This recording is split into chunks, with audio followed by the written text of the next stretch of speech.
Romanos 5, de 1 a 7.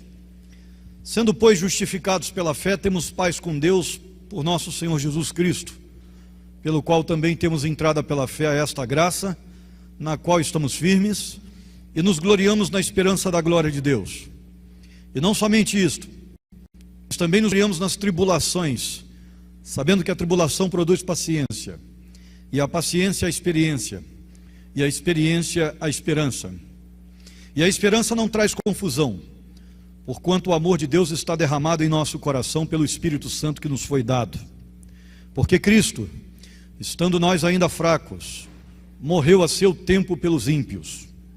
Porque apenas alguém morrerá por um justo, pois poderá ser que pelo bom alguém ouse morrer. Oremos, queridos.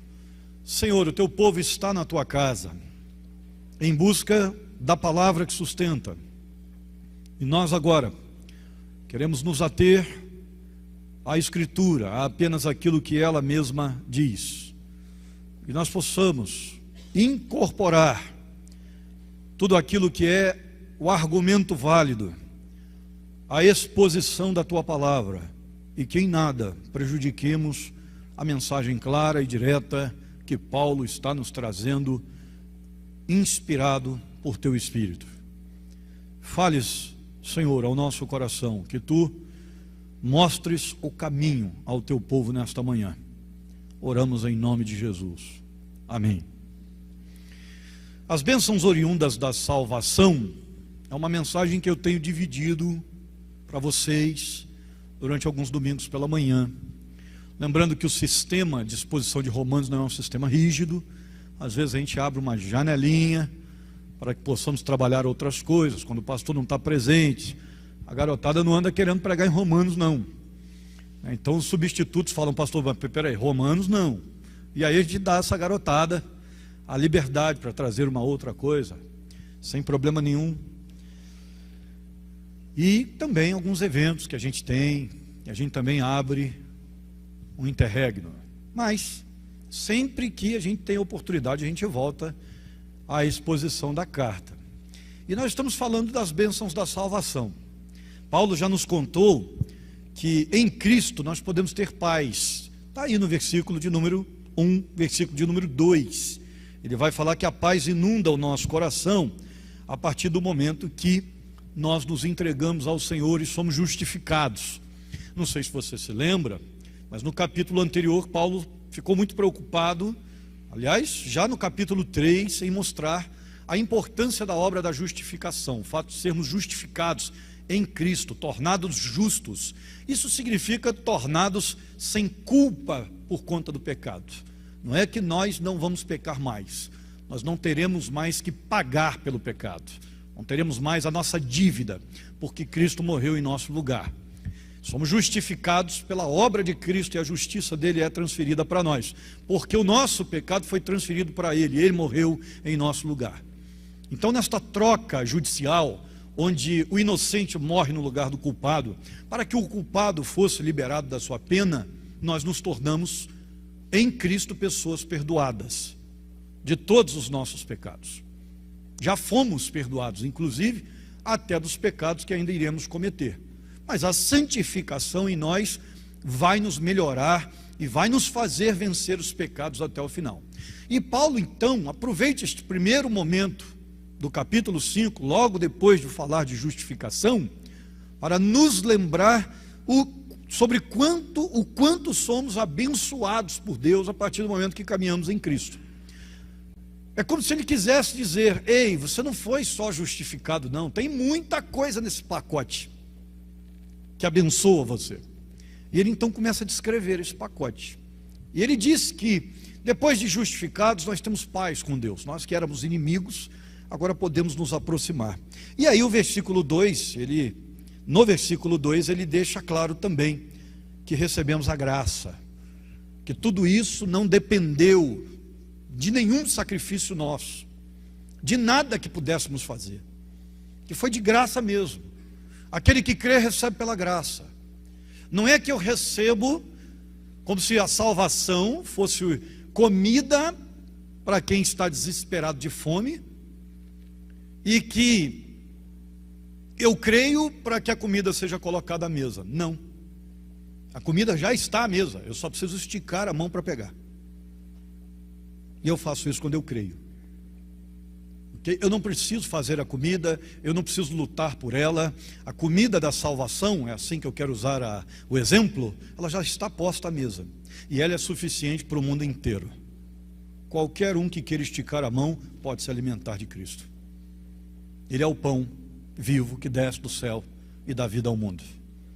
E aquele que crer em Cristo, rios de água viva fluirão do seu interior. Então nós temos comida e bebida gratuitamente. Não precisamos fazer nada para alcançar isso. Só precisamos estender a mão, e fazemos isso quando cremos em Cristo. O alimento vem naturalmente. É como se o mundo estivesse diante de uma grande mesa de alimento. E todo mundo passa por essa mesa e percebe o alimento. Só que, ao pegar o alimento, o homem, ele sabe que muita coisa na vida dele vai mudar a partir dali.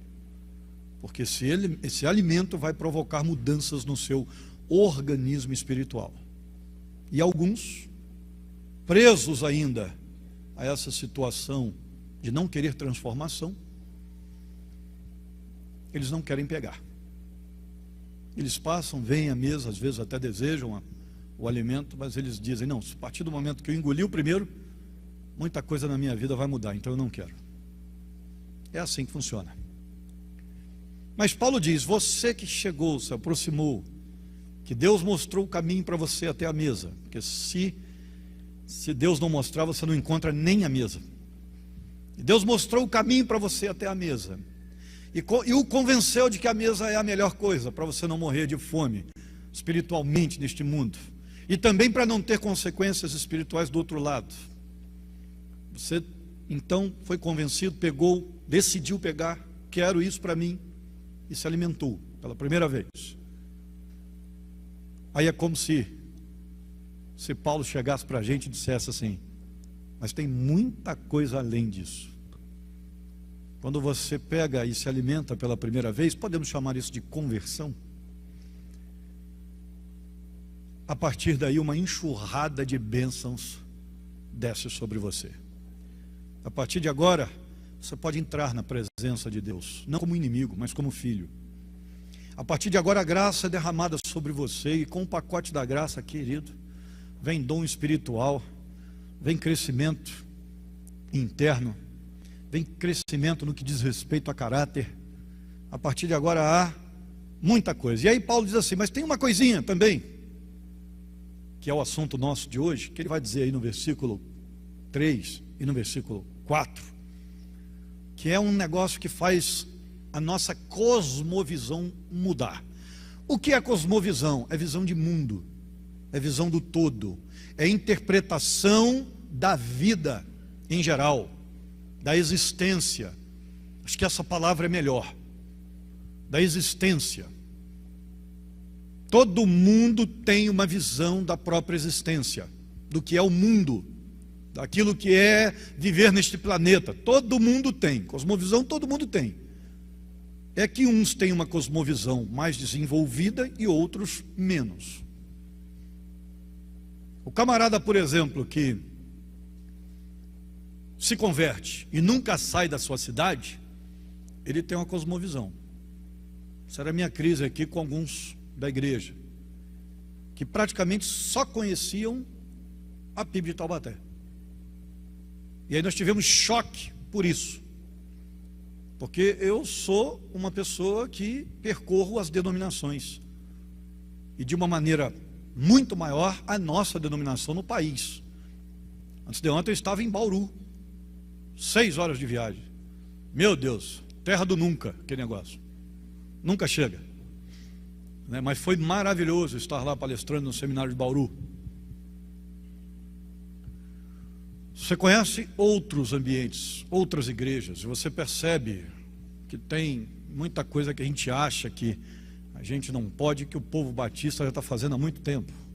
Então você enlarguece essa visão de reino E a visão de reino está inserida na cosmovisão. O povo aqui achava que batista não podia bater palma, né? Aí de repente descobriu que 90% dos batistas no Brasil já fazem isso há muito tempo. E achava que era pecado bater palma. Tinha gente que achava que era pecado, que a denominação estava desviada. Sabe o que eu fiz? Fui para a convenção, mandei 2 vídeos do culto da convenção, os batistas do Brasil inteiro aplaudindo ao Senhor, batendo palma. Ali a coisa começou a... realmente, o povo já está fazendo isso aí, já tem muito tempo, e a gente está aqui achando que esse negócio é pecado. Poxa, se Deus não fala através da igreja, não é através da minha... A gente não crê nisso, que é através da maioria que Deus fala, porque a maioria tem o Espírito. Se a maioria já está fazendo, por que a gente está atrasado? É claro que, a não ser que seja um pecado, né, uma coisa muito clara, mas a denominação não caminha para isso. Dificilmente isso vai acontecer. Bem, está percebendo a importância da cosmovisão? Quando você se converte, o lado espiritual que você não enxergava se abre para você. E é por isso que Paulo está nos dando essas informações. Só tem muita coisa que você ganhou que você não sabe. Aí nos versículos 3 e 4, ele nos dá mais um elemento. Ele diz assim: e não somente isto, olha só o que ele está dizendo, não é só isso que você ganhou não, mas também nos gloriamos, nós temos muita alegria, nós estamos extremamente felizes nas tribulações, sabendo que a tribulação, como se diz, como se quisesse dizer Paulo, a tribulação em si é uma ferramenta importante, porque ela gera um sistema de crescimento em nós, e ele cita esse sistema. Ele diz assim: sabendo que a tribulação produz a paciência, e a paciência a experiência, e a experiência a esperança. Paulo já tinha inclusive passado por isso, ele já sabia disso. Em uma outra carta mais tarde ele vai dizer, né? Eu aprendi a viver contente com o que tenho, em toda e qualquer circunstância. Eu sei o que é ter muito e sei o que é ter privação. É como se ele dissesse assim: depois de ter passado pelos dois lados e angariar a experiência que angariei, eu posso todas as coisas naquele que me fortalece. Nós não podemos usar esse texto solto, passando por dificuldade, eu passo tudo naquele que me fortalece. Não, a ideia não é essa. Não é usar o texto como se fosse uma afirmação ou uma autoafirmação da fé, como se fosse uma palavra mágica para gerar força. Não, Paulo está dizendo o seguinte: depois que a gente passa pelos algozes, pelas dificuldades da vida, pelos problemas, e a gente passa pelas bênçãos, e a gente recebe também a direção de Deus, as coisas boas, a gente está experimentada, a gente pode fazer agora qualquer coisa, porque nada mais nos abala. Enfrentamos os dois lados e vencemos, estamos firmes, estamos de pé. Agora eu posso qualquer coisa, porque eu já tive experiência dos dois lados e eu já vi que nada me derruba. É isso que ele está dizendo. Ele sintetiza isso nesses 2 versículos. Em Cristo, queridos, nós podemos ter a mais completa esperança. É isso que ele está nos ensinando. As tribulações, as dificuldades da vida não são capazes de tirar, português correto aí, a esperança do cristão. Nós temos esperança. É como se Paulo quisesse dizer assim: por mais que esteja difícil aqui, para eles estava, eu posso olhar para frente e contemplar um futuro de glórias. E é por isso que eu me glorio. É isso que ele está dizendo. Ele nos dá uma estratégia espiritual aqui, né? Ele diz assim: quando ficar difícil demais, olhe para frente. Não olhe para agora não, porque isso tudo que a gente está vivendo aqui é passageiro, vai passar. Não se atenha ao sofrimento não, porque esse negócio vai passar. Esse mundo vai acabar, não tem jeito. E quando isso acontecer, nós teremos algo muito melhor. Eu me lembro que a minha mãe um dia estava muito para baixo, assim, lá atrás, sabe? Lá atrás, eu era pequeno. Ela contava sempre isso para nós. E eu gosto de contar essas experiências, porque essas experiências ficam marcadas para a gente. Talvez o que você vai escutar aqui, um dia você vai se lembrar da história que eu contei. E minha mãe estava pensando até em suicídio.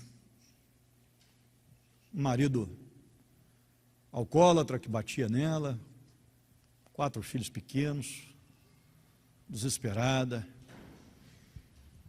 ela chegou a pensar em suicídio. Ela disse que só não deu continuidade ao pensamento porque ela tinha 4 filhos pequenos, com um marido maluco. Então como é que ela ia fazer, né? Mas ela começou a pensar em pegar os 4 filhos e fugir, desaparecer. E aí então ela foi falar com Deus, se colocou desesperada, chorando, em oração, de joelhos com Deus, na sua fé, sem muita informação. E começou a se derramar diante de Deus, pedindo uma direção. Minha mãe era uma profissional extraordinária. Naquela época já sustentava mais da metade da casa. Não precisava do meu pai para nada. Na mente dela, ela podia sair, trabalhar, viver a vida dela em outro estado. E ela pediu direção. E aí ela disse que Deus começou a trabalhar no silêncio com ela. E que Ele falou com ela naquela ocasião. Deus veio ao coração dela e falou com ela: fique, suporte tudo que tem de passar, porque lá na frente, vai acontecer uma coisa na sua família que vai mudar tudo e vai transformar a sua família num lugar de bênçãos e paz. Aguente, eu sustentarei você. E ela teve tanta certeza que Deus tinha falado com ela e prometido isso a ela, que ela esperou. Aproximadamente por 15 anos. Ela ficou 15 anos esperando, aproximadamente. Eu era pequeno. E aos 19 anos, depois da coisa ter piorado muito, porque inclusive eu me envolvi com drogas, vocês sabem, eu me converti. Meu pai já tinha falecido há um mês, eu me converti. E aí tudo aquilo que Deus prometeu à minha mãe que iria fazer, nós vivemos. Os 20 e poucos anos que nós vivemos depois de convertidos, foram 20 e poucos anos de paz, de alegrias, de lutas também, mas nós estávamos unidos, fortalecidos em alegria, celebrando. E todas as vezes que nós nos encontrávamos, mãe e filhos, restantes da família, eram ambientes de alegria. Eu estava dando, minha irmã fez umas fotos para a gente, nós passamos o Dia das Mães juntos, né? E ela fez umas fotos para a gente dos últimos, acho que 7 ou 8 dias das mães, das fotos que tiramos com ela. Eu estava reparando isso, né? A alegria dela, que era uma alegria, era uma festa que a gente fazia. Dia dos Pais a gente ia para lá também passar com ela, né? Porque ela foi pai e mãe, né? Então foi um negócio assim muito marcante, aquela experiência que ela contava para a gente. Deus a fez realizar exatamente isso. Filha, olhe para frente, olha para lá, porque o cristão precisa ter essa cosmovisão. Ele não pode interpretar a vida apenas com este momento. A coisa precisa ser muito maior do que isso. Paulo vai adiante e nos mostra que nada jamais poderá tirar de nós a esperança. Nem as maiores tribulações que nos sobrevenham poderão privar-nos dela, se verdadeiramente ocupamos essa posição de servos de Deus, de crentes. Sejam quais forem as suas tribulações, eu quero dizer a você que elas farão pouca diferença no rumo da sua fé, porque o crente consegue superá-las quando olha para a glória que lhe está proposta. Paulo está falando de nos alegrarmos, nos gloriarmos na esperança. A palavra empregada aqui traz consigo a ideia de uma alegria soberba. Se eu fosse pregar para jovens, eu ia usar a expressão tirar onda. Porque é isso mais ou menos que é a ideia do grego aqui. Posso tirar onda com esse negócio. Porque eu me afano, eu me orgulho daquilo que é a minha esperança. Eu posso olhar realmente para as tribulações, não para os outros, para as tribulações com desdém, porque isso perto do que tenho prometido é nada. Isso não mexe, não me abala. quando eu tenho os meus olhos olhando para frente aquilo que me espera. Paulo usa uma palavra no grego muito interessante. A ideia é de satisfação por alguma coisa que tem grande efeito já no presente. A ideia aqui realmente é de uma previsão de glória divina que já nos traz uma alegria assim significativa agora. É como se nós disséssemos para a tribulação: ei, não adianta que você não me coloca medo. Eu sei o que eu tenho com Deus. E eu desdenho de você.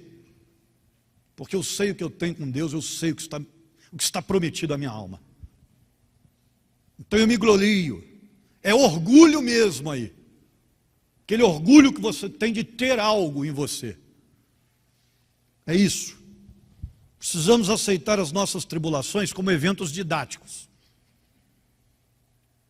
Porque Paulo vai nos dizer o seguinte: o que é que esse negócio produz? Esse negócio vai produzir para você paciência. Vai dar a você a capacidade de lidar com as dificuldades. Mas além disso, você vai desenvolver uma experiência extraordinária. Você vai se tornar uma pessoa mais robusta, mais experiente. É mais ou menos assim que o luto trabalha com a gente. Já parou para pensar que a maioria dos animais morre cedo? Já notou isso, não? Eu tenho uma maritaca, eu estava dando uma olhada lá, o bichinho vive 70 anos. Aí o cara brincando embaixo no blog dele, aquele especialista na área, o biólogo, ele coloca assim: fique tranquilo, se você está com uma maritaca que nasceu agora, provavelmente ela vai viver mais do que você. Eu falei: legal, o bicho é resistente. Mas em contrapartida, é o caso aí das maritacas e tartarugas, né, que vivem muito. Você tem os cães aí, que eu tenho uma pinchesia que já está quase na tábua da beirada. Deve estar lá com seus 10 anos, deve viver 12, 13, no máximo 15, que é o que vive um pincher, né? E está lá. Eu saio com ela na rua, o pessoal ri da minha cara, né? Um cara desse tamanho com uma pincher, né? Era para estar com um pitbull, um negócio assim, né? Não. Eu gosto do bichinho pequeno mesmo, porque o bichinho pequeno é uma beleza. Esse negócio, eu não gosto de cachorro grande, porque lá em casa vai muita gente. Aí pula no peito de uma criança lá, me dá um problema, né? Vai machucar a criança. Então eu gosto dos bichinhos pequenininhos. Mas eu também não abro mão do cachorro, então eu amo cachorro, né? Então, por mim eu teria 8, mas a Bia só quer 1. E aí a gente fica olhando aquele bichinho pensando, né? Poxa, o dia que partir, né? Vai causar uma tristeza tremenda. Mas por que parte? Porque o luto dos animais vai lhe preparando para outros lutos que você viverá na vida. Existem especialistas sobre a importância dos animais no seio da família que vão defender inclusive essa tese, entre outras tantas. Animal de estimação faz bem para a saúde. Né? Claro que não vou entrar nos detalhes aqui, tem que cuidar direito para não dar doença, porque senão mata também. Mas faz bem à saúde. E um dos elementos psicológicos que os especialistas trabalham é sobre essa questão do preparo para os lutos maiores, em geral. Uma criança aprende a viver com o cachorrinho, aprende a amar o cachorrinho, de repente ela perde o cachorrinho. Mas a experiência que ela vive de luto já vai fortalecê-la para o luto da mãe, do pai que virá depois. Então é um efeito didático da vida. E é desse efeito didático que Paulo está dizendo. Ele está dizendo: nós passamos pelas provas da vida porque elas são importantes para o fortalecimento do nosso ser, do nosso caráter. Imagine uma pessoa que tenha tudo que quer, que sempre quis, sempre. Ela não vai aprender a lidar com o não da vida, ela não vai aprender a lidar com as dificuldades da vida. Aliás, os especialistas, os sociólogos, os psicólogos, os professores estão muito preocupados com essa geração que está vindo aí, que está tendo tudo na mão. É a geração emocionalmente mais frágil da história, porque os pais não dizem não. Essa semana nós saímos para dar uma olhadinha no shopping, dar um passeio, que nós estávamos em viagem, paramos no shopping de Campinas para almoçar. E aí fomos dar uma olhada. Aí a Bia sempre, que coração, né, voltado para a criança, ela virou assim lá na Renner, com aquela área infantil, que eu não sei o que ela vai fazer naquela área infantil, né? Não tem sentido. E ela ainda fica assim, ela pega assim o modelito lá, né? A camisa desse tamanho assim, ó, camuflada, ela vira para mim e fala assim, ó, isso aqui é sua cara. Essa aqui que você iria comprar, né? Aí eu falo, com certeza, é essa aí mesmo, né? Aí daqui a pouco ela mostra outra, olha isso aqui, que coisa linda. Gente, não vai ter jeito não vamos ter que resolver isso aí. Não tem jeito não, ela vive, ela respira criança, não tem jeito. Mas é um negócio interessante, porque você caminha na vida, se preparando para as coisas, se preparando para as suas alegrias, para as suas dificuldades, e a gente estava pensando exatamente isso. Se a gente tiver um filho, nós vamos ter que ter muita precaução, porque na idade que estamos, né, não vamos nem ser pai e mãe, nós já vamos ser avós, né? Se tivermos um filho nós vamos querer dar tudo para esse moleque, cara. Eu falei para a Bia, cara, eu vou parar de comprar roupa para mim, eu vou querer comprar só para ele. Eu vou sair na rua, vou levar isso para o moleque, vou levar isso também, eu vou levar isso aqui também. Eu vou querer dar tudo. 46 anos, 47, pai, já pensou? O moleque vai viver fedendo baba, saliva. Eu vou babar até não poder mais. Porque a nossa geração é uma geração privilegiada nesse sentido. Nós temos muito daquilo que os nossos pais nunca tiveram, os nossos avós nem sonharam em ter. Estrutura que o país tem hoje.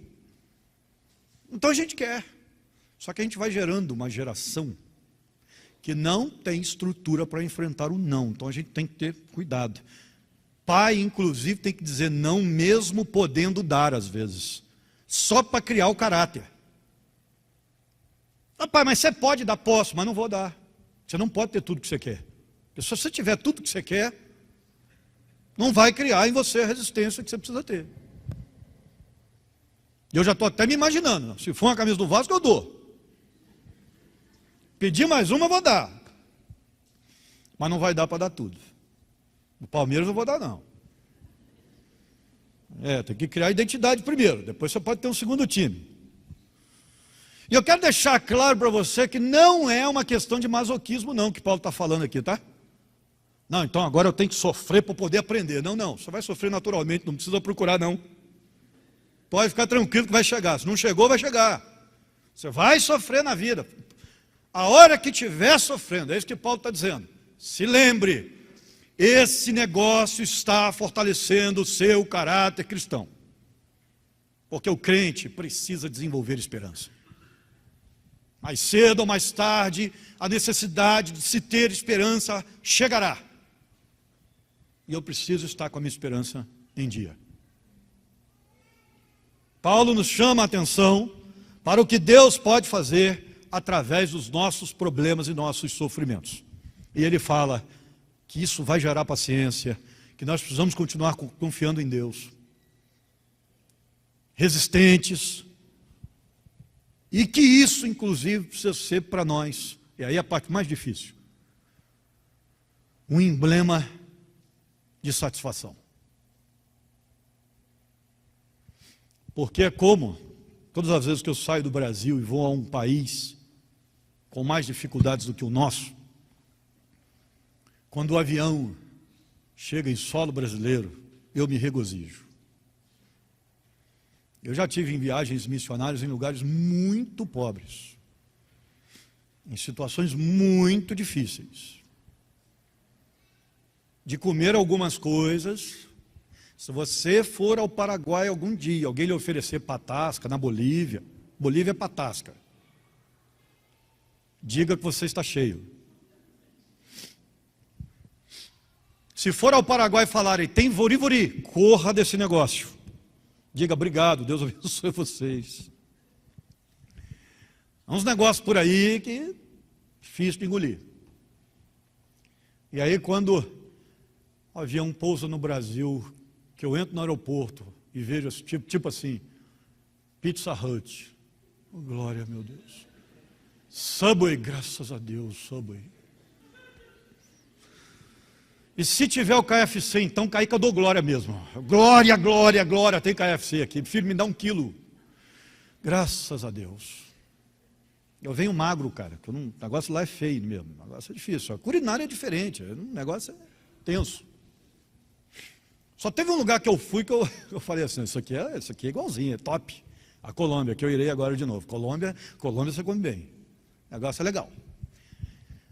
Mas é isso que Paulo está dizendo. Ele está dizendo assim, olha, fique tranquilo, porque você está em outro país, mas daqui a pouco você vai voltar para a sua pátria, e na sua pátria, só alegria. Você está caminhando por este mundo, mas você não é daqui.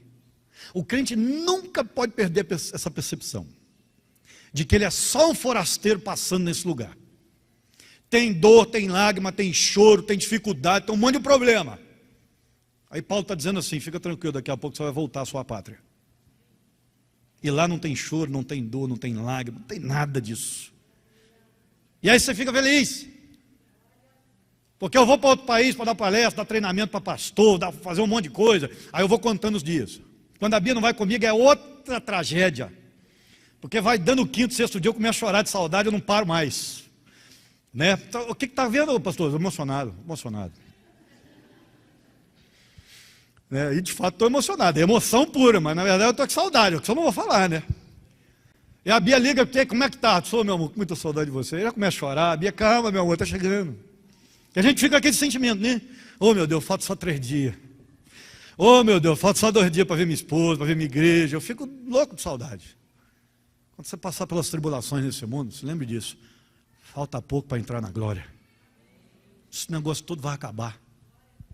E isso nos fortalece. Por quê? Porque nos enche de fé. Eu vou passar, porque tem que passar. Mas um dia isso vai acabar. O meu Senhor virá me buscar. E eu vou entrar por aquelas portas celestiais. Eu vou ouvir aquela frase. Bem-aventurado filho querido, entra na alegria eterna do seu Senhor. Oh, meu querido, eu sonho por essa frase.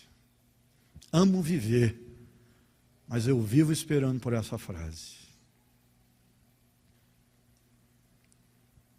Se glorie nas suas tribulações, porque vai chegar o dia em que elas vão passar e você vai estar forte, com a sua fé em dia, intacta. Eu queria indicar um livro para vocês. Elbert, dá um tchau aí. Esse irmão está incumbido de fazer a nossa estante ali, para a gente trazer os livros para baixo. Ele aceitou o desafio, vai fazer para a gente. O Herbert tem um coração na obra, tenho certeza que vai fazer o melhor que puder e vai nos abençoar. Vamos abençoá-lo também, é um homem que entende da coisa. E nós vamos colocar a biblioteca ali. Daqui uns dias eu vou falar assim, vou indicar um livro para você, você vai poder sair ali pela porta e falar, quero o livro que o pastor indicou. Você locar e levar para ler em casa. Vai ser legal, não vai? Eu estou tendo sonho que vocês vão locar isso aí, hein, gente? Vocês gostam de estudar.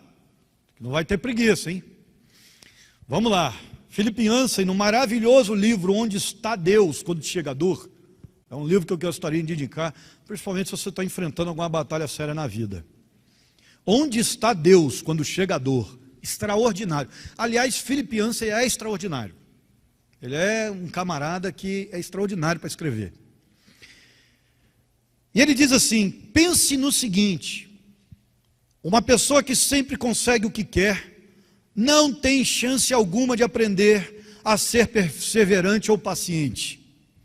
O sofrimento pode ser uma das ferramentas para ajudá-la a desenvolver essas qualidades. E é uma realidade. É o que Paulo está dizendo. Você sofre, mas veja o lado bom do sofrimento. Você está ficando mais forte. Você perdeu seu cachorrinho lá pela primeira vez, e depois perdeu mais um, e depois perdeu mais um. Se você viveu tempo suficiente para isso, e gosta de cachorro, você já perdeu alguns. Pois é.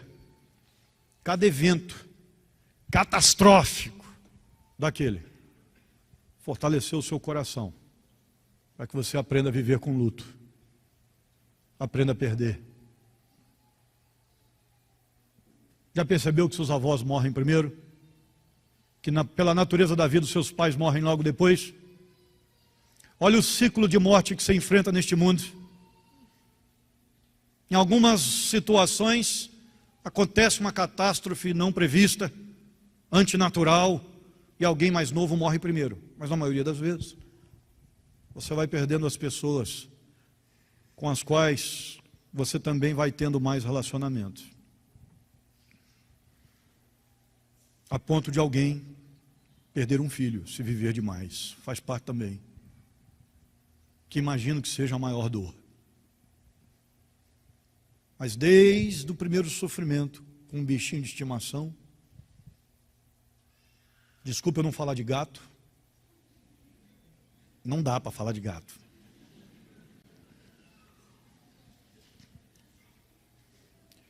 Até porque eu já imagino o gato embaixo, olhando para a minha maritaca, que é solta dentro de casa. Não vai dar certo. Desde o primeiro gatinho que você perdeu lá, vou quebrar o galho. Primeiro cachorrinho, seu peixinho que morreu, seu passarinho, Deus já estava fortalecendo o seu coração para as perdas maiores. Isso fez sua resistência ficar maior. Paulo está dizendo, fique tranquilo, quanto mais você vive com fé, mais forte você se torna, mais você se prepara para viver. Não perca os olhos na glória que lhe está prevista. O crente é um abençoado e carrega as bênçãos consigo. Vamos orar?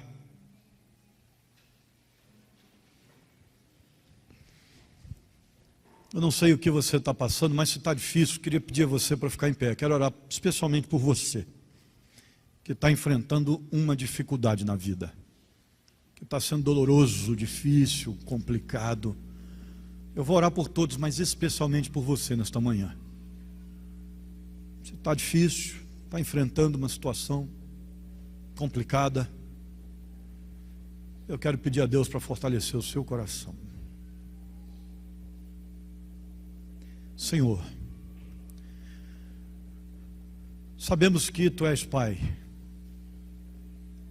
nós não estamos órfãos, e sabemos do cuidado do Senhor para conosco. Uma coisa que não podemos é duvidar do Teu caráter.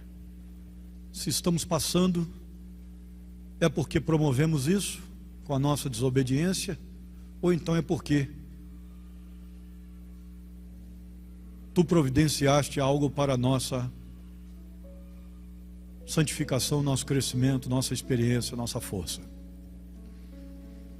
Mas independente disso, o importante é que possamos superar as dores da vida, para que no advento da Tua glória sobre nós, tenhamos a tranquilidade de estar nos braços do Senhor, com um afago que vá confortar, e de certo irá confortar o nosso coração. Abençoe, ó Deus, o Teu povo que passa por dificuldades agora.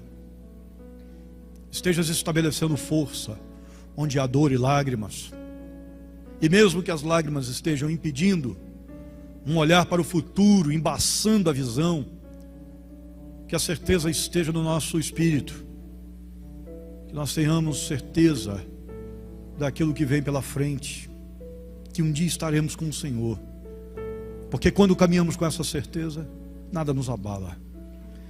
Conforte-os, ó Deus, tranquilizes, estejas dando força àquele que está enfrentando os dilemas da vida,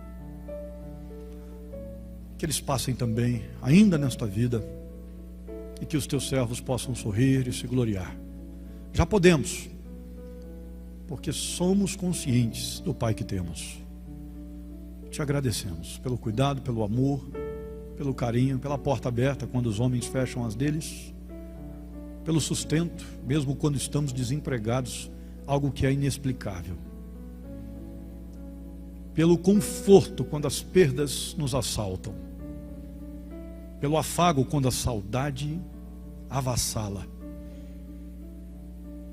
Obrigado, ó Deus, pelo cuidado do Senhor. Oramos também por aqueles, ó Deus, que não estão enfrentando algo tão sério agora, mas que já enfrentaram com certeza, que também foram sustentados pelo Senhor. Que nós olhemos para o autor e consumador da nossa fé. Ele também sofreu. Que possamos buscar o seu exemplo. Suas pisaduras nos sararam. E agora suas pegadas nos indicam o caminho. Te agradecemos. Confortes, ó Deus, tua igreja, o sôfrego, o cansado. Oramos em nome de Jesus. Amém.